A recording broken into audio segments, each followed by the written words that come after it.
په مزار شریف ښار کې د ایران هیواد د سیاسي استازولۍ مرستیال وویل چې هیواد یې د افغانستان وروستیو سیل ځپلو کورنیو څخه د ملاتړ په موخه په پرلپسې توګه بشرپاله مرستې ترسره کړي دي چې په دوام سره دا ځل هم د مرستو دویمه ستره جوپه چې خوراکي او نور د اړتیا وړ توکي پکې شامل دي په بلخ ولایت کې د اسلامي امارت مسئولینو ته وسپارله.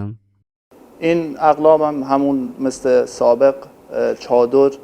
اقلام غذایی و الان هم یه سری اقلام دارویی هم خدا رو شکر به لطف دوستان تهیه شده و تحویل مقامات گردید. له بلې خوا په شمال زون کې د سرې میاشتې عمومي رئیس د یادو مرستو د تسلیمۍ پر مهال د ایران هیواد له استازو څخه د مننې کولو ترڅنګ ډاډ ورکړ چې یادې مرستې به د یو روڼ او شفاف بهیر له مخې د شمال د وروستیو سیل ځپلو کورنیو باندې ویشي. این کمک ها از طریق هلال احمر افغانی با ولایت بغلان فرستاده شده و اونجا به مردمی که متضرر شده بودند توزیع شده است.